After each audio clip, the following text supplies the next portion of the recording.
Peace, family. Welcome to Black Star TV 2.0. It's your boy Black Star, and today we're gonna get into this topic about immigrants and uniting.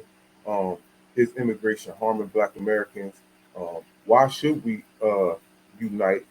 And so I'm gonna show you a couple videos of some statistics that came out, and I'm gonna also show another video of Dr. Claude Anderson and how he brought this up way before these statistics were ever out. So again, we have to realize, like, and this is with anybody. This ain't just with foundational Black Americans and immigrants. This is with anybody. It's even people in your family, right? This can even be your brother, your sister, your cousins, or whoever, right? Your friends. Um, what's the point of uniting with people if y'all not going to build together, right? If you're not going to build with somebody, what's the point of unity? And does unity involve building with one another or building one another up?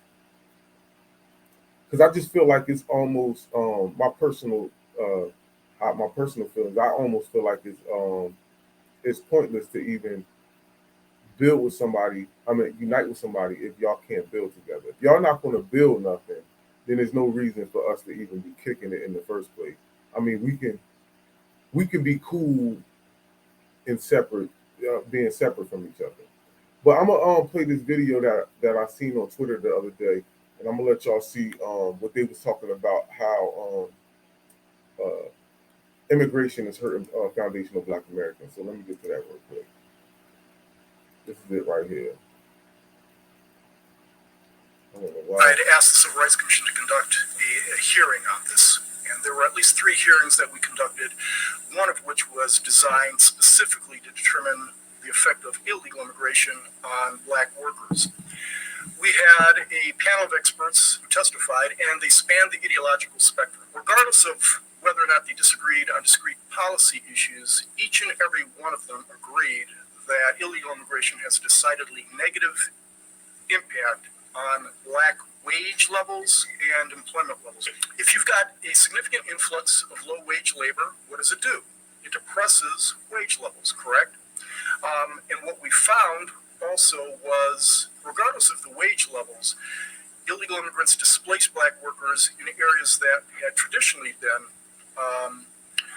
populated by Black workers.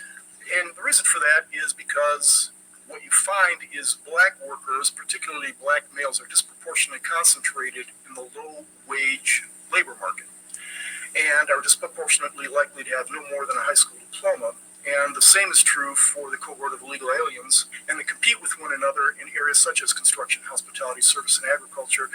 This was not a small displacement either. We had one witness who testified that after he had run the numbers, he found that 40% of the decline in labor participation rates among Black workers over 3 decades was attributable to competition from illegal immigration. It comes to nearly 1 million fewer jobs for Black Americans as a result of the competition from illegal immigrants. And it's not just the employment levels, it's the wage levels also. And I can only give you a few examples, but we had evidence from the Fed in Atlanta, which did a study on this, to show that illegal immigrants depressed wages. The competition from illegal immigrants depressed wages by $960 on average, but in certain sectors, such as the hospitality industry, the depression of wage levels was $1,560. And because Black workers were disproportionately concentrated in those areas, they were disproportionately. I had asked the Civil Rights Commission to conduct. Now, so immigration is actually hurting foundational Black Americans. And watch this. He said in Atlanta, I'm literally 30 minutes from Atlanta right now. I'm in Georgia. I ain't gonna say what part, but I'm 30 minutes from Atlanta right now. So where I work, it's about 80% immigrants. It's a factory, right? 80% immigrants. You telling me? So again, watch this. Watch this. Now, who is the political party? Which political party pushes immigration? What political party pushes immigration? The Democrats. Who do black people vote for at a 90% rate? The Democrats. Now watch this. Share my screen again. And I'm gonna play this because I want to play this before I even go to Dr. Claude Anderson, even though his is directly correlated with what dude was saying. But this is what black people get when they want to even try to do something different. We get bashed by other black people who are puppets for the Democratic Party, even though all of their policies directly affect black Americans. Now watch this. Roland made a really legitimate point here. I will say, you know, a lot of black men sometimes feel like they're ignored or they're put down, particularly sometimes even by black women in the media. So this is not that. But I do hear Roland's point that felt ignored. But you feel ignored, and then you go over to the other side. The oppressed feel oppressed, so then you go and try to align with the oppressor. So I'm not putting black men down, but sometimes it's like, well, some of you Kevin Samuels following Tariq Nasheed quoting people, please look at the truth and see what's happening and get in line with some of the black women. Is majority, like he said, vote Democrat, but that margin of people who could be plucked away from your people and go advance policies that harm your people, I just don't understand that. You advance policies that harm your people, and they just showed it. The dude just showed it, and how she just said you need to align yourself with black women. We know that black women are getting better jobs than black men in the country.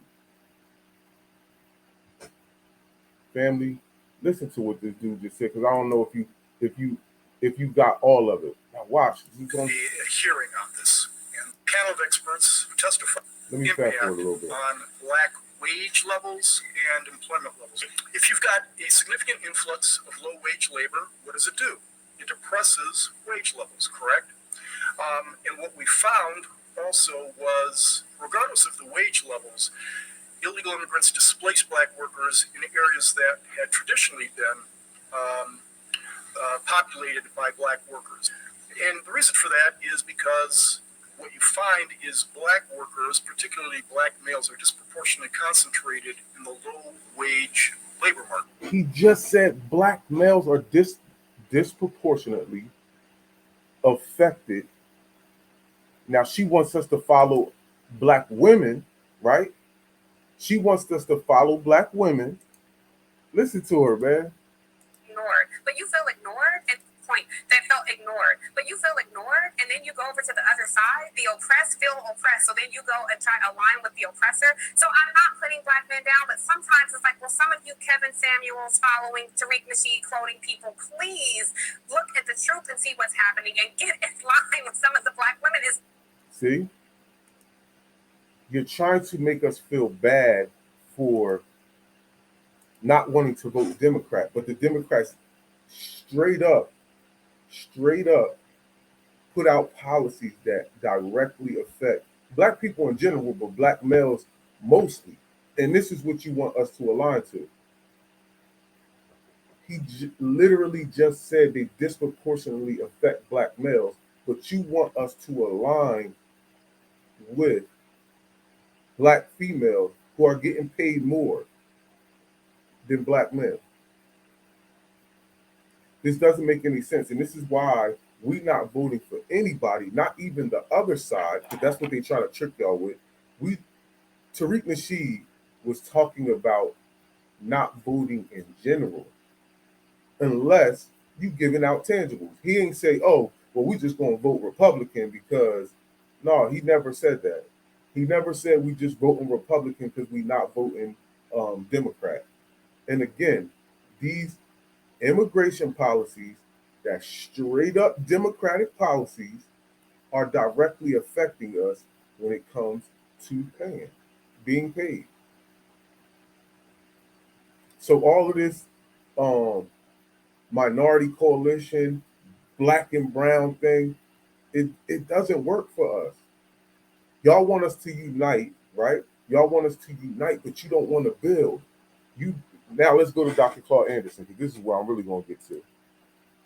Y'all don't build with us. Now watch this, family. Listen to this. We're going to have an unending influx immigrants into the country. And that's what Dr. Price is talking about. And nobody, no black politician, no black organization wants to deal with that issue. They will avoid it at all costs, even though in their hearts they know that's one of the biggest problems for black folks. We anticipate in the next 10 to 12 years approximately 8 to 6 million Hispanics coming into the United States and 41 million Asians. Mind you, I know this recording, this was back in 1996 or 95.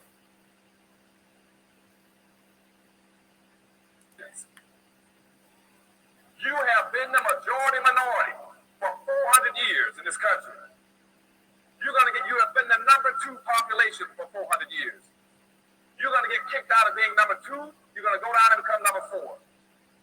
Now, common sense, even a third grade education would tell you, if you didn't get anything when you were number 2,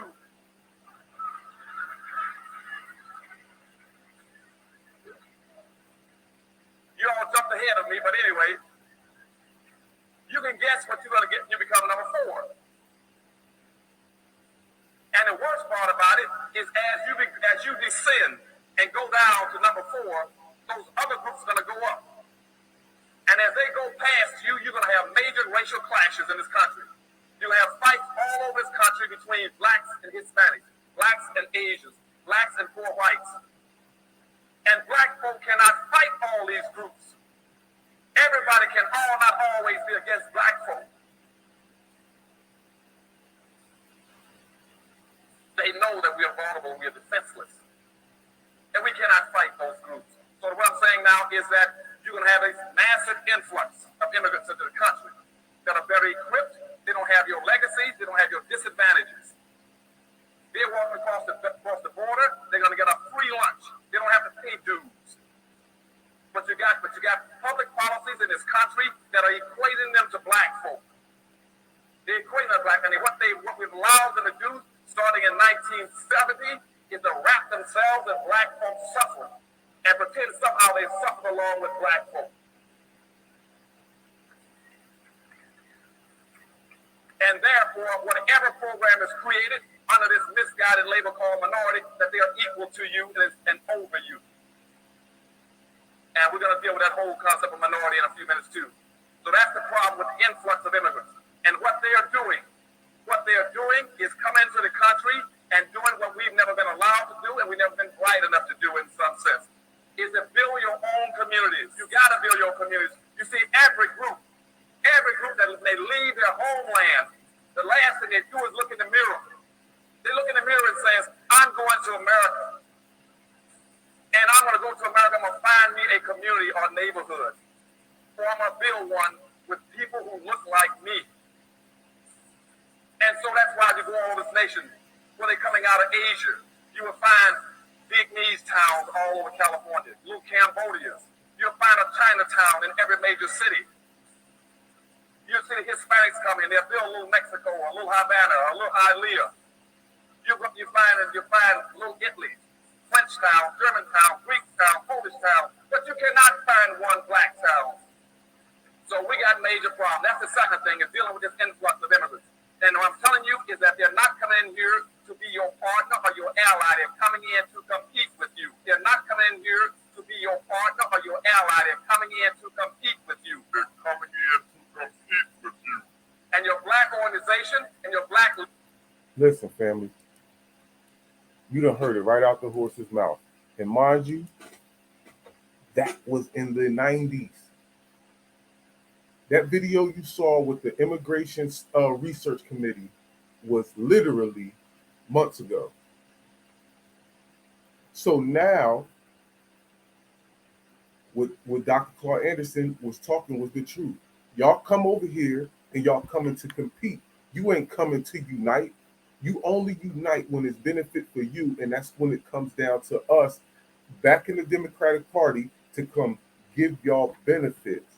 Meanwhile, we get the ass end of the stick, and y'all know where to be found when we sitting in the dumps. That's why I said in the beginning, what is the purpose of unity if you're not going to build together? You go build your own little town, and that's even for the Africans. Because if you go to Minnesota and places like that, y'all are all in the same area, and y'all don't mess with black folks. Let's be for real. Y'all don't mess with foundational black Americans. Africans get in their little set and they mess with their own people, and that's that. And nobody's saying you wrong for that, but you don't mess with us. But then when we say, yo, you know what? We ain't doing this whole black and brown thing, this whole Pan-African thing. Now we being divisive. But it's better to be divisive than to unify with people that don't want to build with you. What's the point? We not getting nowhere. And then you have these politicians who constantly push this immigration stuff, and it's hurting us. Yo, dude literally just said, Georgia, like, I'm right here witnessing it right now. I don't really want to get too personal and talk about like certain stuff, but yo, bro, that is bad, man. This stuff is bad because again, you're coming in illegally.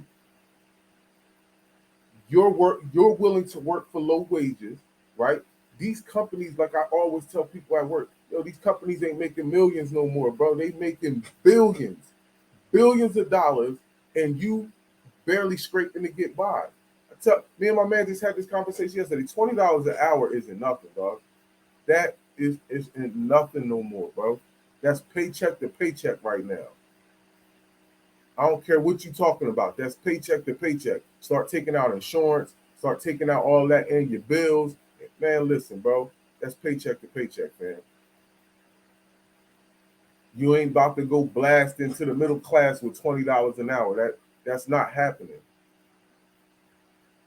That's not happening, bro. That's just like you basically got a McDonald's job, man. I just seen Wendy saying they hire for $18 an hour. $20 an hour isn't nothing. Inflation rates is up. Gas is up. It's going down a teeny bit, but gas is up, right? You got all this stuff. Food is up. Everything is going up. Meanwhile, the wages go up a little teeny bit, and you making it seem as though that something has changed. Excuse me. So what is unity without building with each other?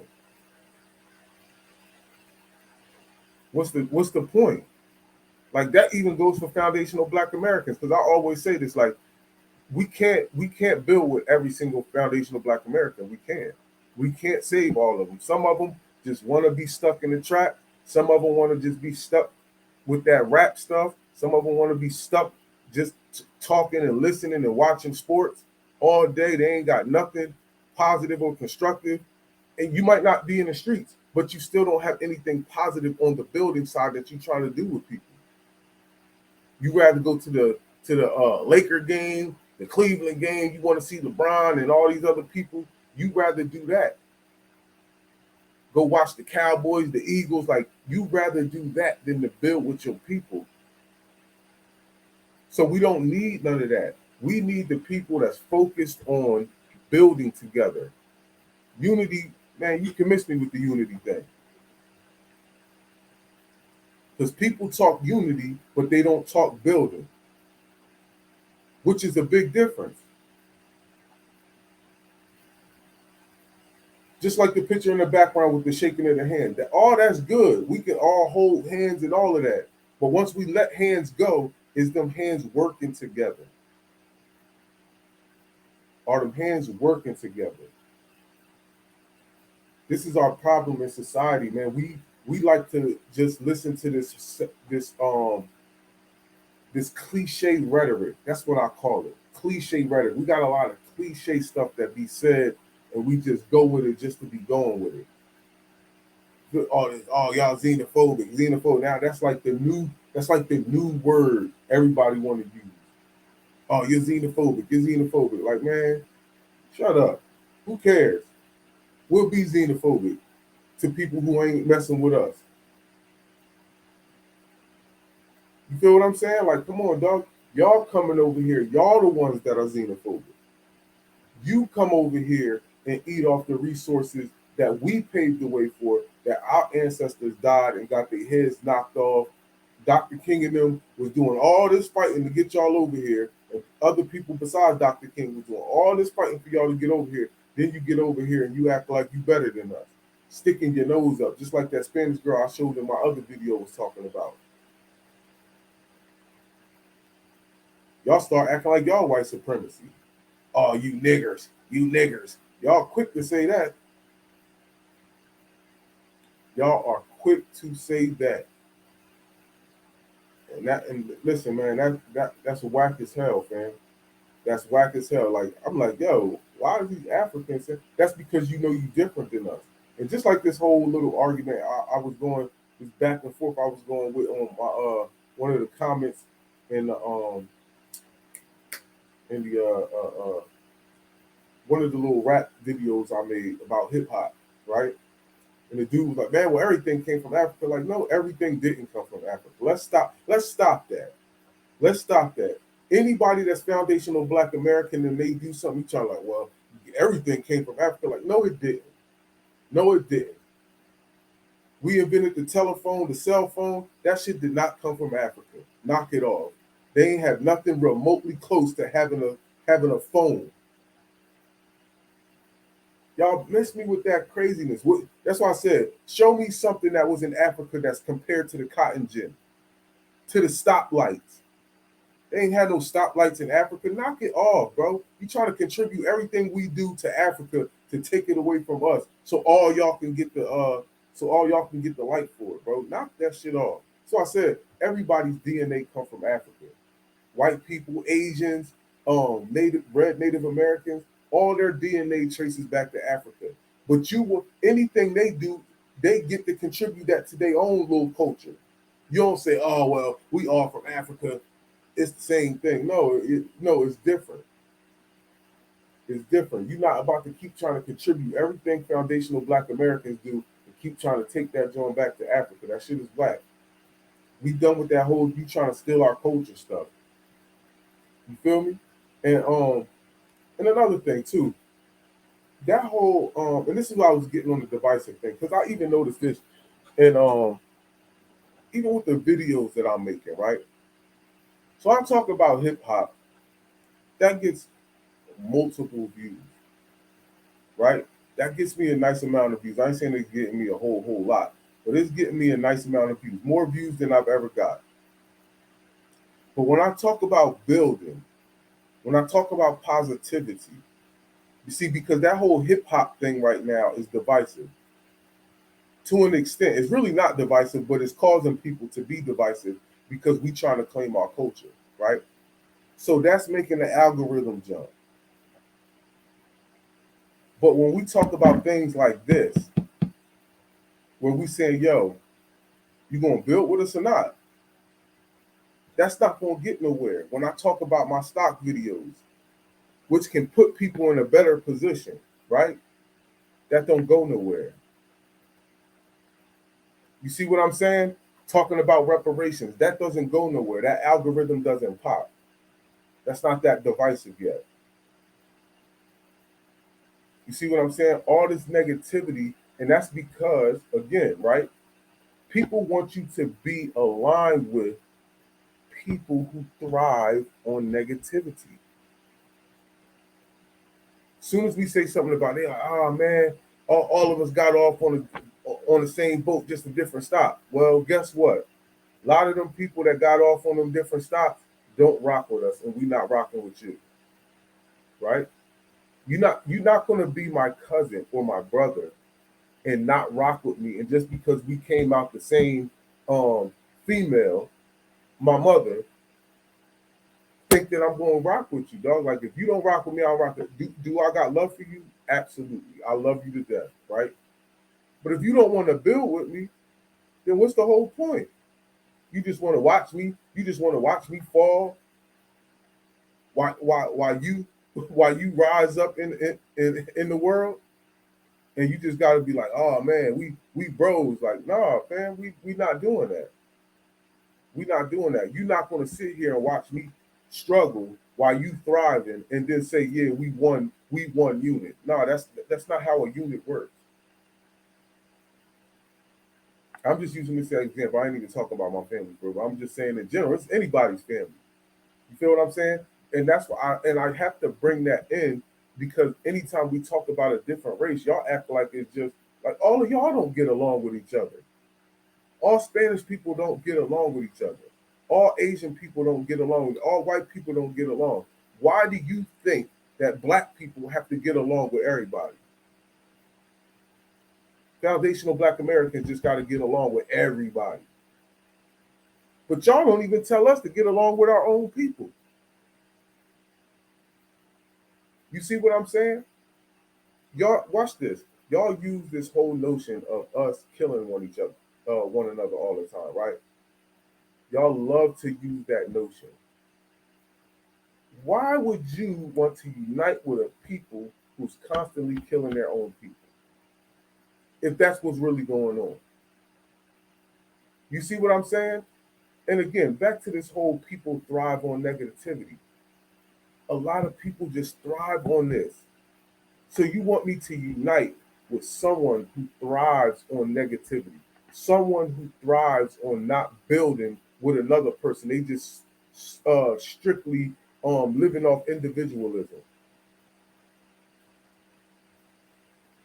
You feel what I'm saying? Now let's go back to Dr. Claude Anderson because he was spitting that crack, man. Y'all, and I love it because this literally was a bill from over 20 years ago, man. Leadership in this country is afraid to teach black folks how to compete with all these other groups. And they're afraid because they keep trying to create allies with them. You cannot ally with anybody who's planning on supplanting you. You see, if you go check the Council of La Raza, you check the Council of Salala, if you check the National Hispanic Defense League, if you check the National Hispanic Party, the first thing that all of them have is to change the issues in this country from white and black to white and Hispanic. They're planning on supplanting you. When the National Hispanic Party started in Miami in 1974, I was in the governor's office there. I was the only black in politics. That was the first item on their agenda to say by the year 2000, they want to take blacks out of the equation. And that's why, as Dr. Price just said, that's why they control South Florida. They play to win. We play to play. Did you hear that? We play to play. Did you hear that? We play to play. Politics is serious. I love that powerful statement, that powerful. Again, shout out to this sister for who I don't even know who she is, to be honest, but shout out to her for putting that video up. And that's why I say we following these fake leaders, and we had people giving us the game back in the 90s. We had people telling us what y'all was going to do back in the 90s, but they were suppressing him because they knew he was right and had us following dumb people. You feel what I'm saying? They stick these Obamas in there. Oh, yeah, we going on change and all this old goofiness. Then we follow Obama, and he wound up finessing us. Again, because Obama's not a foundational Black American. He's actually an immigrant. His father's from Kenya. His mother's white. Kenya. He's not FBA. His father is an American descendant of slaves. You see what I'm saying? You finessed us. This is why you Obama walked on that whole immigration policy stuff. Same thing Joe Biden doing. When Trump tried to close the wall, guess what? When Trump was trying to close the wall, according to my man from Twitter that we were just listening to from the Immigration Research Council, he just said that immigration was hurting us. So if Donald Trump was trying to close the wall, who would that have benefited? Who would that have benefited? Come on, family. Come on, and they was calling him the racist. They still trying to call the other side of racist, like Joe Biden ain't some bigot. Like he's not a racist his damn self. Rocking with Strong Thurman, man. Strong Thurman was a straight up white supremacist. and he didn't hide it. When Joe Biden went to Strom Thurmond's funeral, he said he was my mentor. How you a mentor of a straight up white supremacist who was part of the KKK, nigga? And y'all telling me that he's not a white supremacist? Listen to that black lady, man.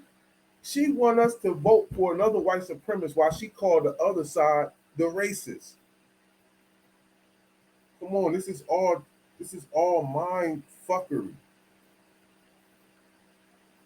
And we sit here and listen to these goofy ass people, man, who just want you to vote for nothing when you get nothing for your vote. Meantime, everything they talk about is talking about immigration, man. Everything the Democrats want and be doing is immigration, and all this stuff. You signing anti-Asian hate bills. You gave all this money to Ukrainians, Afghanistans. That's immigrants. You do everything for immigrants to undermine foundational Black Americans. That's what's going on. So again, no, we don't want to unify with y'all. Keeping it a buck. Yes, we being divisive. You know why? Because unity without building is unnecessary. Ain't even no point. Because we tired of all this old fakeness, man. Y'all niggas just be faking. Acting like y'all, oh yeah, man, we all just got off the same boat in a different stop. Like, man, nigga, stay on your stop then. Go back to where they stopped you at, where you got off at, nigga, and stay there and build up over there. Y'all niggas come over here acting like, oh man, yeah, well, I'm doing this, I'm doing that. You couldn't do that shit in your own country, nigga. You feel what I'm saying? Knock it off, man. Y'all always trying to take all of our our culture and try to claim it for yourself and try to claim our culture to everything else. Matter of fact, all of y'all, everything came from Africa. Go in them Spanish rooms, right? On Twitter and what's that other one? Clubhouse. Go in them Spanish rooms and say everything y'all did came from Africa. Say it. Say burritos came from Africa. Come on, dog. Y'all be talking the craziest stuff, man. Say everything came from Africa to them. Go in the Asians rooms and say everything y'all did came from Africa. See, y'all only try to do that shit with us. You ain't going to tell them that all their culture came from Africa, niggas. We ain't trying to hear that. Yeah, we being divisive, fam. Because unity, again, I'm always going to keep saying this. Unity without building is unnecessary.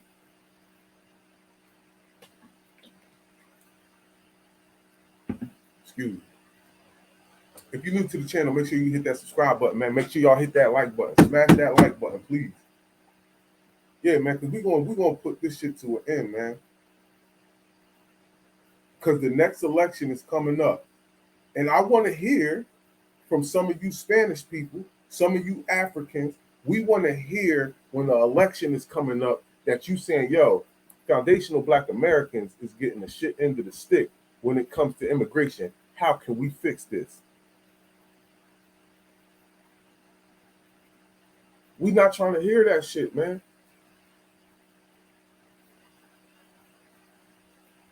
We not trying to hear none of that shit y'all talking about, man. We'd rather be divisive and not unify with y'all motherfuckers, because every time we do, we get the shit into the stick and y'all go out and flourish.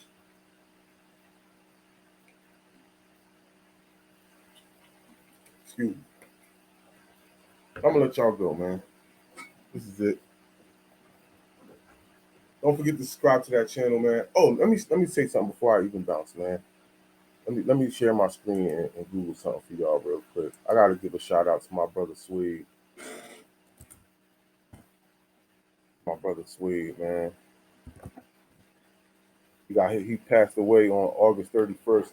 Man, rest in peace to that brother.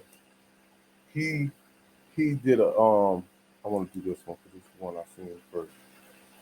Yeah, man, he got struck by a truck I met this brother in the county jail in New Jersey, and he was so smart, man. This brother was so smart, and I appreciate everything he did for me because it wasn't for him, man, I'd probably still be locked up to this day, man. That's a yeah, man, that's just horrible, bro. That was horrible news for me to get the other day. Um, you know, I didn't, he wasn't, we didn't, wasn't like we was best friends or nothing like that. We just, I mean, we were cellmates for like 6 months. I think about like 6 months. I was in there for about 6 months before I made bail. Or matter of fact, he actually left before I did because he got an ROR to sentence in his case. But he used to write everybody's motions. He used to charge people, man. He wasn't charging me nothing. I remember he kept saying, "Yo, man, how they indict you on on 4 gun charges? They ain't never found the gun." I'm like, bro, I don't know. He said, "Yo, man, you gotta ask your lawyer to get your the transcripts to your to the grand jury hearing." He was like, "Get your transcript." And I remember asking my lawyer for that. He just like, man, he was trying to run. He was trying to run me in a circle. I'm like, nah, I need them transcripts, bro, because it wasn't really making no sense. What the hell just happened? It wasn't really making no sense. So I was like, fam, I need them transcripts. So when he gave me the transcript, come to find out, um, yeah, they, bro, they was straight up lied in my shit. They straight up lied in my shit. I was gonna read the story, but I ain't gonna do that. But they just straight up lied in my joint. That joint was crazy. So again, that wound up getting my indictment dropped because he was like, yeah, bro, they had to lie. Only way they can indict you, he kept saying, possession is 9/10 of the law.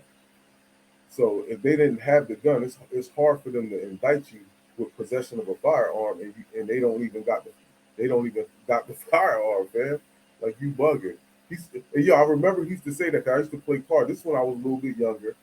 He used to, he had hella books, and all he stayed in the law library. And he used to always be like, "Yo, bro, you play too much." And I was like, "What you mean? I don't even be. I just be playing cards, watching TV." He said, "I know." He said, "While you sitting in here playing cards and watching TV, they over there trying to break your ass." I used to like, yeah, you know what? I need to get my. That's when I started getting in the law library. I started really digging into my case, and that's when I started finding out all the flaws and wind up. Once I bailed out, I never went back to jail for that situation. I wound up getting $150 fine, and I copped out to a resisting arrest with $150 fine out of a shooting.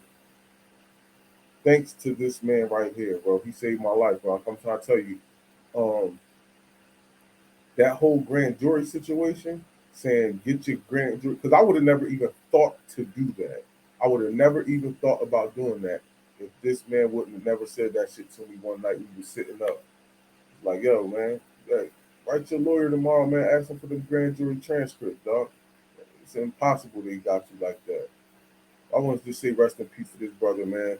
He was definitely a good brother. Um, definitely get that bread. He was in like he managed like a rap group or something like that. He used to get that bread. And yeah, man, rest in peace to this dude, dog. He was super, super smart.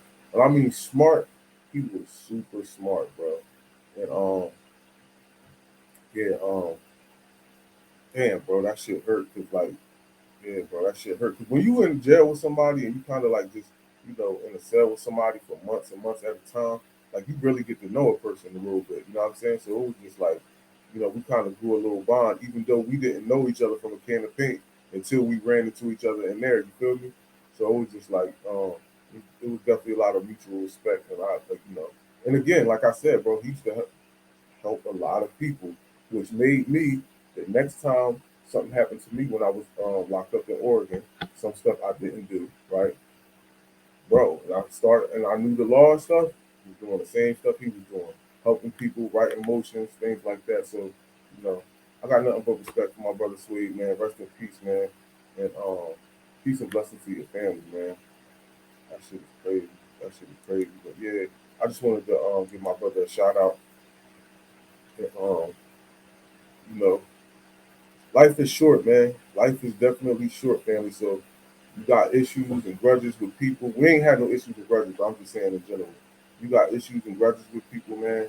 Let that shit go, man. That shit don't even be worth it, dog. It don't even be worth it, man. A person to be here today and gone tomorrow, dog. And you'll be like, damn, I knew I could have just said what's up. Because it's funny too, because like I was literally, that was August 31st. I think like 2 weeks before that, I was asking my friend, like, yo, you friends with him on Facebook? Like, I was trying to look for him. I couldn't find him, but I couldn't find him. And again, my man, he was like about to do a job where he was going to be using an electric scooter. And he was like, he just wound up not doing it, right? And my man wound up getting killed on an electric scooter. This was all within the same time, like that shit happened to him, like, which is like crazy as hell. But you know, rest in peace, brother. You know what I mean? Blessings to your family, to your kids. You know what I'm saying? I don't even think he had kids. I don't even think Sway had kids. But blessings to your if you do, blessings to your kids, man, and blessings to your family. But family, we out of here again. If you subscribe to the channel, thank you. I appreciate all your love and support. And if you're not subscribed, hit that subscribe button. Make sure y'all hit that like button and share the content, man. Please. All right, we out of here. Peace.